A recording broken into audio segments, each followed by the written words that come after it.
अस्सलाम वालेकुम व्यूवर्स, कैसे हैं आप सब लोग। उम्मीद करती हूँ कि ठीक होंगे। आज की वीडियो में हम एक मोटिवेशनल लाइफ स्टोरी डिस्कस करेंगे। अगर आप ऑस्ट्रेलिया में पैदा होने वाले इस शख्स की ज़िंदगी को पढ़ें तो आपके सारे गिले शिकवे, तमाम बहाने, सब शिकायतें हवा में तहलील हो जाएंगी और मेरी तरह आपका सर भी शर्म से झुक जाएगा, क्योंकि वो अपने आधे अधूरे जिस्म के बावजूद एक मुकम्मल और भरपूर ज़िंदगी जी रहा है, बल्कि करोड़ों बुझी आंखों में उम्मीद की रोशनी और मायूस दिलों में जोश की आग भड़का रहा है।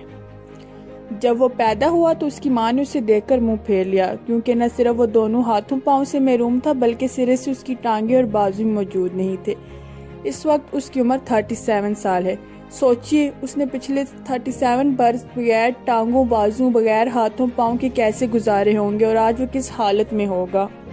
ये 7 किताबों का मुसन्निफ है और उसकी अक्सर किताबें न्यूयॉर्क बेस्ट सेल्स फहरिस्त का हिस्सा बनी हैं। इसकी किताबों की मकबूलियत का अंदाज़ा इस बात से लगाइए कि ये किताबें दुनिया की 40 से ज़्यादा ज़ुबानों में तर्जमा हो चुकी हैं।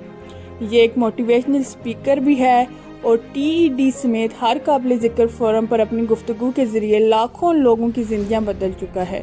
इसके मुंह से निकलने वाला हर लफ्ज़ उम्मीद और ज़िंदगी से भरपूर होता है। अपनी तकरीरी सरगर्मियों के सिलसिले में वो आधी से ज़्यादा दुनिया घूम चुका है। इसने 2005 में लाइफ विदाउट लिम्स और 2007 में एल्टीट्यूड इज़ एल्टीट्यूड के नाम से ट्रेनिंग के इदारे बनाए, जहाँ वो कारोबारी इदारों, अफराद और दुनिया की मुख्तलिफ हुकूमतों के अहलकारों को कामयाबी के गुर सिखाता है। इसका मीडिया से भी गहरा ताल्लुक है। हर काबिल ज़िक्र सोशल मीडिया प्लेटफॉर्म पर इसके लाखों फॉलोअर्स हैं, जिन्हें वो अपनी गुफ्तगू, वीडियोस और तहरीरों के ज़रिए बेहतर और खुशहाल ज़िंदगी जीने की तरगीब देता रहता है।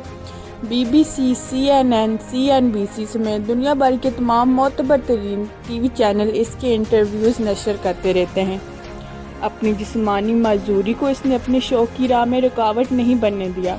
वो फारग औक़ात में फुटबॉल खेलता है, तैराकी करता है, कश्ती चलाता है और पैराशूट के ज़रिए हवाबाजी भी करता है। इसे पहाड़ों पर चढ़ने का भी शौक है और वो समुद्री लहरों पर सर्फिंग भी करता है। अपने बच्चों और बीवी के समेत खुशगवार ज़िंदगी भी गुजार रहा है। जब अल्लाह ताला आपसे कुछ छीनता है तो उसके बदले में वो आपको बहुत सी सलाहियतें देता है, पर ज़रूरत इस बात की होती है कि हम अपने अंदर छुपी हुई अपनी सलाहियतों को देखें। आई होप आपको वीडियो पसंद आई होगी। अपनी दुआओं में हमेशा याद रखिएगा। Thank you so much. अल्लाह हाफिज़।